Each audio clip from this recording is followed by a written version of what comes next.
שער חמאסניק אחד, קטוע רגל וקטוע יד, וביד השנייה נותרו לו 2 אצבעות.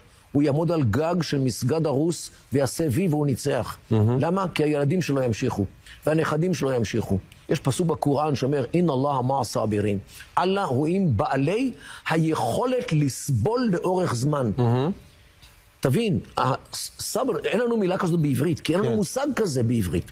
סבר זה אדם שיכול להיות במנהרה 2 חודשים ו3, לא רואה אור יום, בקושי אוכל, בקושי רואה כלום, יצא עם הקלאץ' ויהרוג יהודים.